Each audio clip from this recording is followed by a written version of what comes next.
So I'm going to hand off the mic to Matt Kilian. Let's give a round of applause to our chamber ambassador.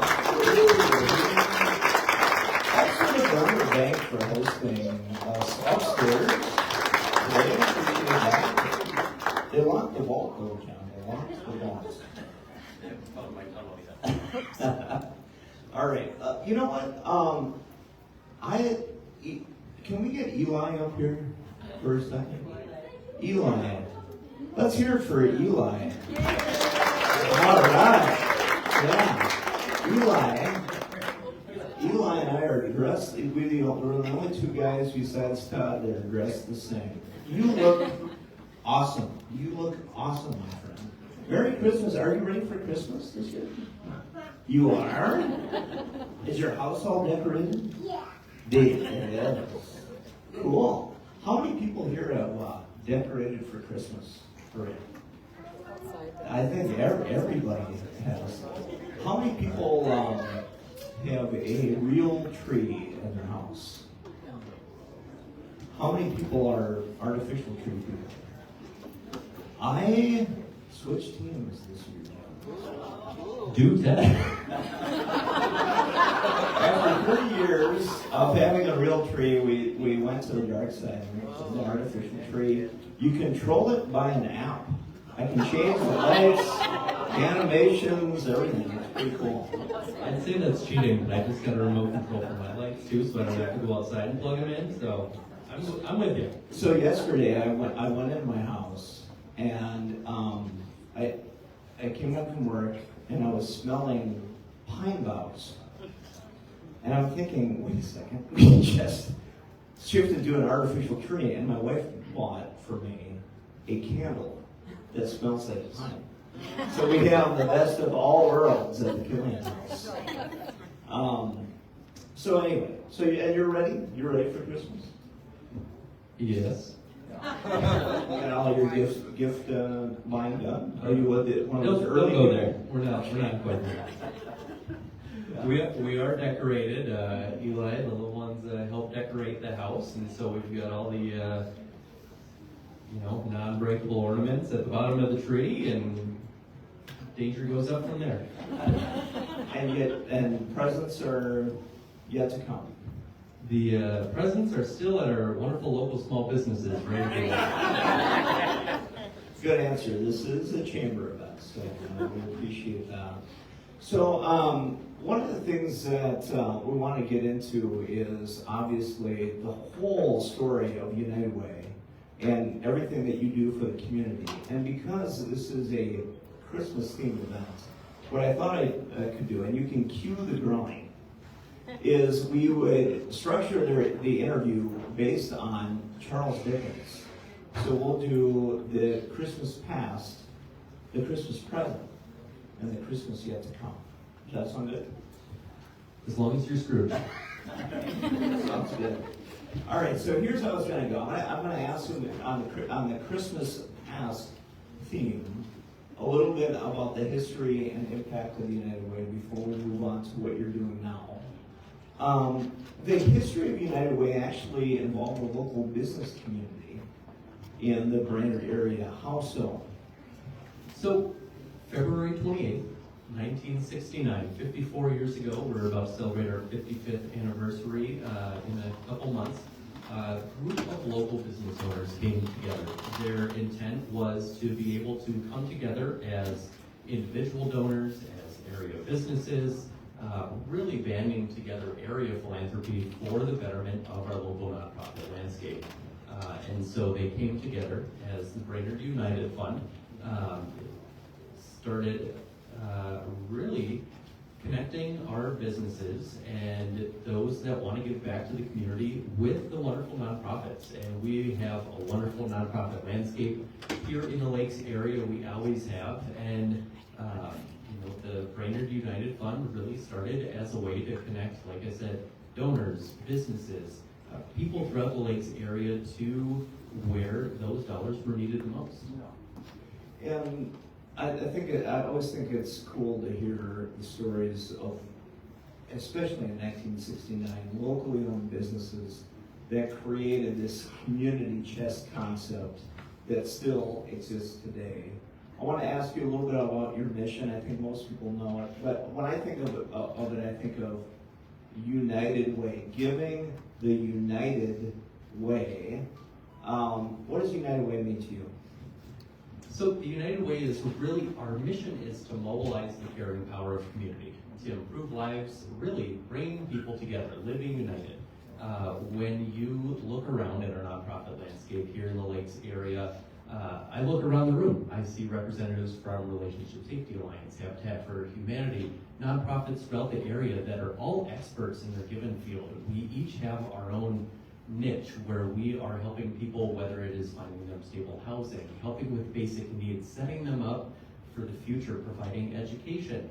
We have just this wonderful tapestry of nonprofits in the community, but at the same time, while many of us have a nonprofit or a couple nonprofits we're heavily involved with, when we give back, we want to make sure that we're really making a difference. And so with the United Way, it's been a way to give back and make sure that your one donation is going to be felt across the community in a number of different ways. And when you say the community, it's beyond the kind of the narrowly defined Brainerd Lakes area, correct?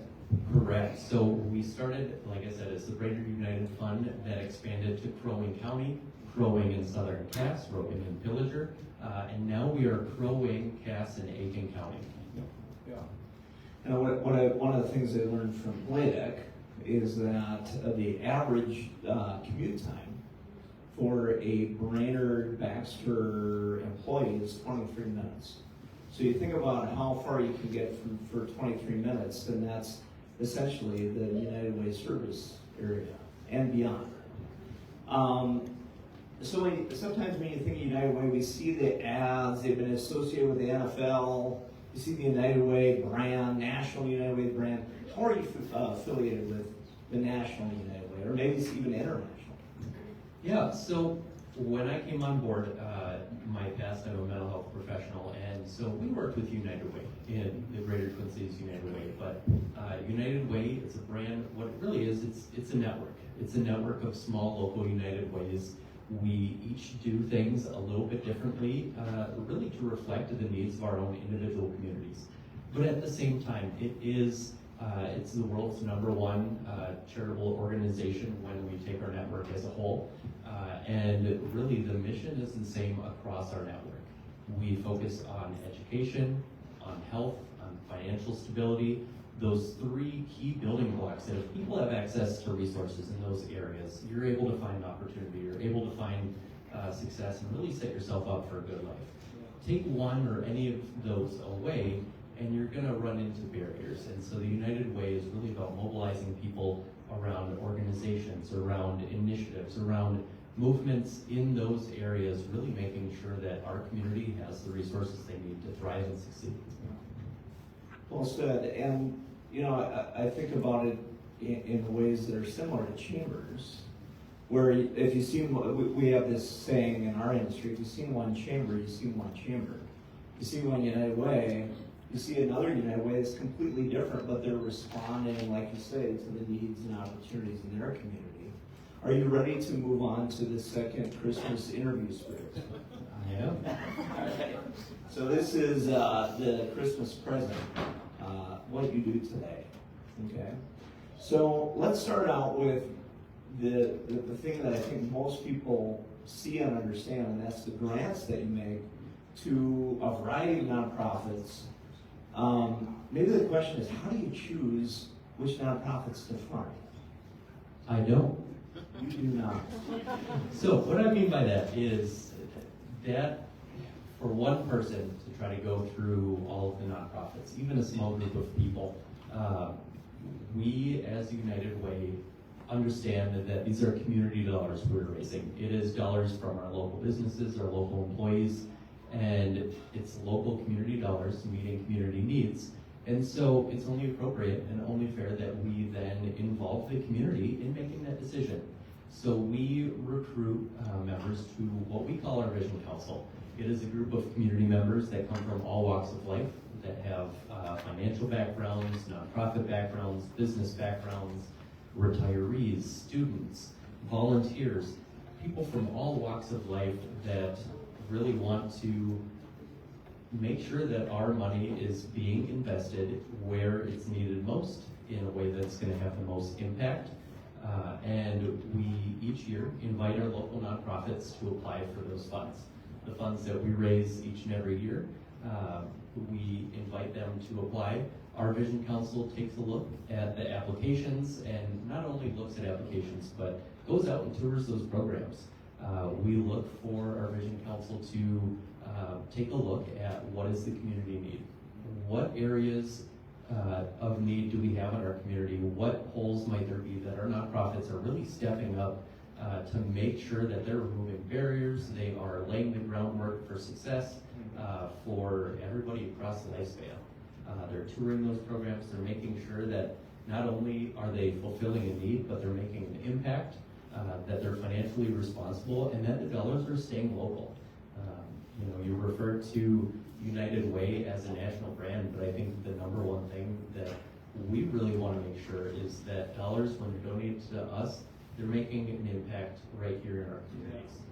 That's it, and that's a good point. We talked about that last week. Sometimes I think with the bigger national organizations of that sort of profile, you give, and then maybe the average person wonders, how much money is actually staying in our community, and how much are we shipping off to New York City or wherever the national headquarters are? And in your case, it's a extremely high percentage staying locally, correct? 99. Yeah. So that's, all giving is local, and United Way is certainly a local organization. I'm going to go through a bunch of different things that we discussed that I have in bullet points.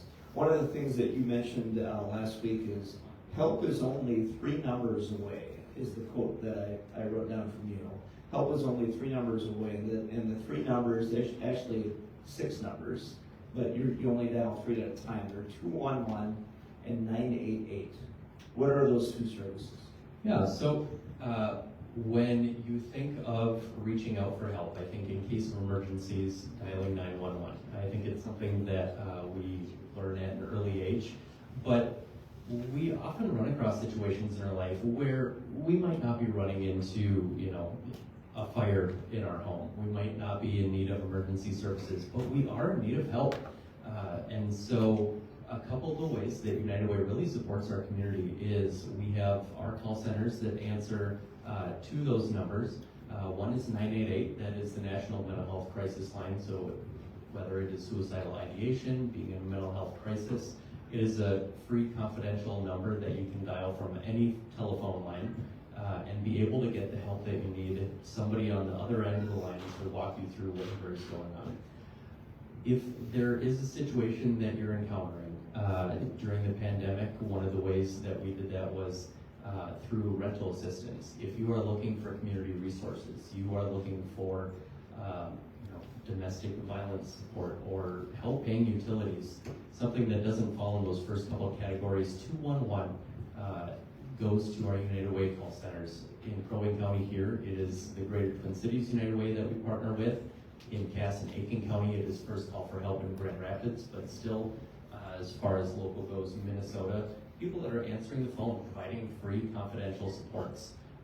We saw hundreds of calls every quarter throughout the course of the pandemic. That is kind of tapered off a little bit, but we still see people calling really in need. And like I said, that is everything from being in need of help in that moment through whatever you're going through just getting connected to community resources. So when you think of United Way, it is not only a place that you can turn to if you'd like to give help, but if you also need help, entity that we're really there in a number of ways of the community.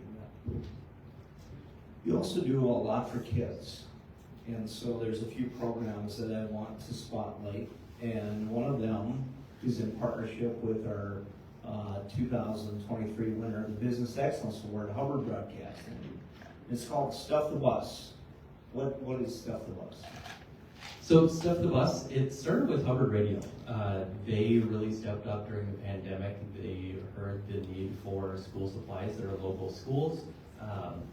When you think of people that are really living paycheck to paycheck, you pay your rent or mortgage, you pay your utilities, you pay for food, and as you go through that list of, kind of spending that paycheck down, some of those school supplies are lower down, but they're still essential. Like I said, education is one of our focus areas, and making sure that you have the tools to succeed in school without having to worry, can you afford a backpack? Can you afford a notebook? Hubbard stepped in and fulfilled that role. They did the stuff with bus drive the first couple of years for, I believe, 3 or 4 different local school districts. And when we heard about that, we offered to join in. We expanded that this past year to 6 area districts. We were able to deliver truckloads of school supplies to those 6 districts.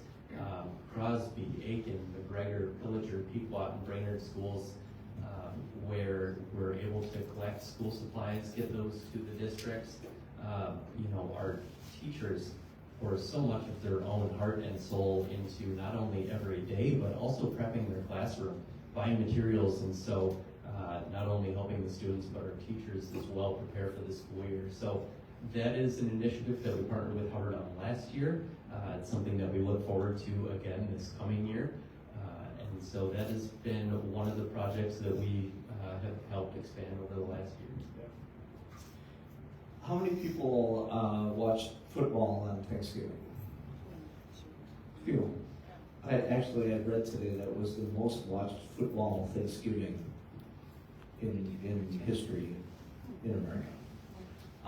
I watched a little bit of the Dallas game, and the halftime show was Dolly Parton looking very good for 90, whatever she is. 77. She's looking very good for 77. One of the things that Dolly Parton did was start the Imagination Library program that you have. Tell us about that. Yeah, so Dolly Parton and the Dollywood Foundation, they are just wonderful proponents for children's education and reading, and if you know anything about Dolly's background, really growing up in poverty. And so she's been a pioneer in the field of education and literacy in what started as her home county in Tennessee, expanded to the full state of Tennessee, and has now grown into an international program, the Dolly Parton Imagination Library. And we took on that program. We sponsored that program here at the local level, and have been sponsors of that program since May of 2005.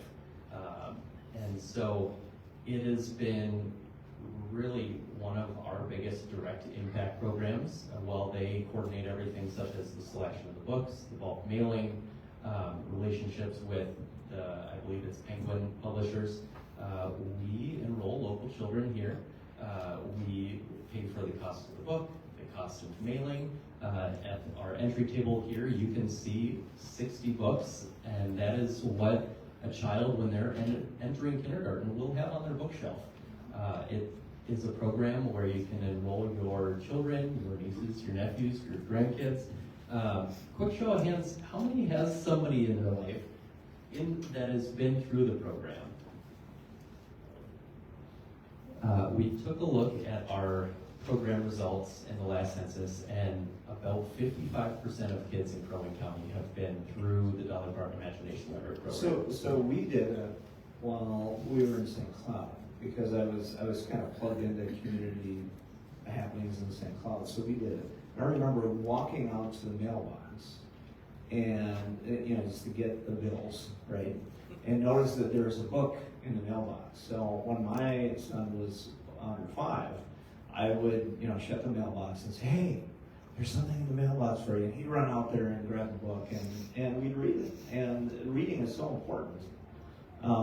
And literacy, and just having that connection with a parent or a caregiver under 5 is so important for kids, right? Yeah, it not only establishes early literacy skills. I mean, the books, they're set up where it is those first, one focal point and one word on the earliest books, that first year of life, evolving into, lessons about some of the books that Eli's gotten this year. The Night Before the Dentist.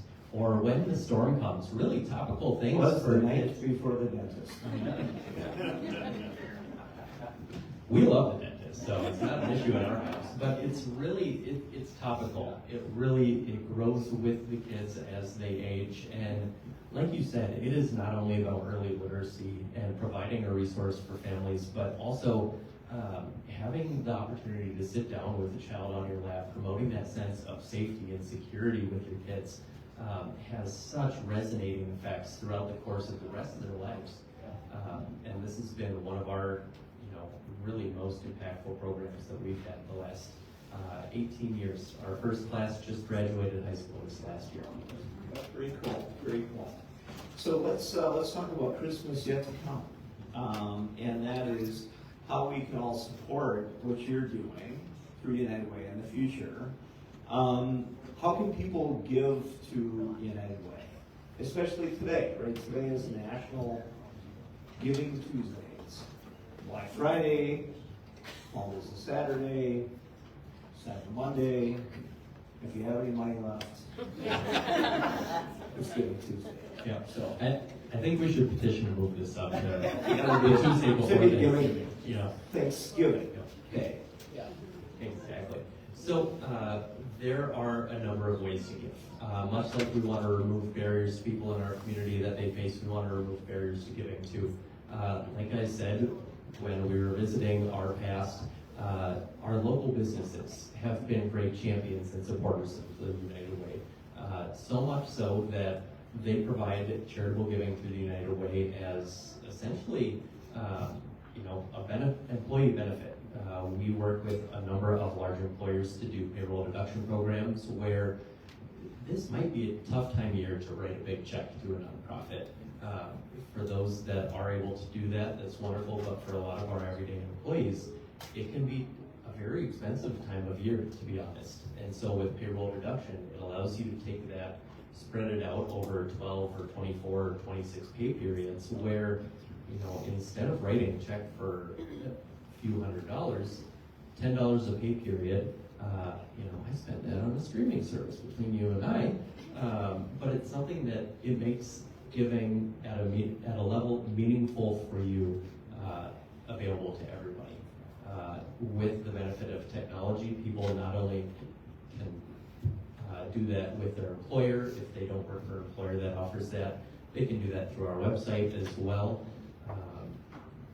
But also, not only giving of money, but also time. I think that as I look around the room to our different nonprofits, a lot of what we do depends on volunteers. The average value nationwide of a volunteer is $29.95 an hour. And we look around, whether it is building homes or providing food services or providing shelter and support and mentoring programs, we rely on volunteers. And so if you are not able to open up your wallet, or if you are looking for further ways to engage, you can sign up for volunteer hours. That is another place that the United Way comes into play. And along the lines of keeping it local, we've been working with a local software developer out in Nisswa to create a volunteer hub where any of our nonprofits, our faith groups, our service organizations can post their volunteer needs, and people can go to our website, unitedwaynow.org, and click in the right-hand corner, top right corner next to the donate button, the volunteer button as well. If you are looking to give back or just express interest to any of our nonprofits or volunteer opportunities out there, you can go out there and just put your email in there. It will be forwarded to the nonprofit that you're interested in volunteering with. They'll be able to reach out to you. But it's really, there are so many ways to give back. Giving, volunteering, and then finally advocacy. If there is something in your life that you're passionate about, get connected with an organization that does that work, or reach out to us. If somebody in the area isn't doing that work or you aren't sure where to start, reach out to United Way. We'll be able to connect you with that, or along the lines of Stuff of Us, if it's as simple as starting a drive, we can help you do that. I can say quickly on the testimonial side, the Chamber has John come into our benefits meeting every year and talk about community needs and what United Way is doing, and we offer the payroll deduction, and we have a high participation rate. And I think that employees value companies who care, and this is one way we can all show that. Love the volunteerism piece too. You're a resource for all of it. Last question: what do you want people to know or remember about United Way as they leave tonight or as they watch our Facebook interview?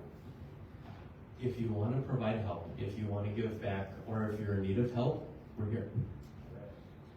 Big hand for John Aga for his statement.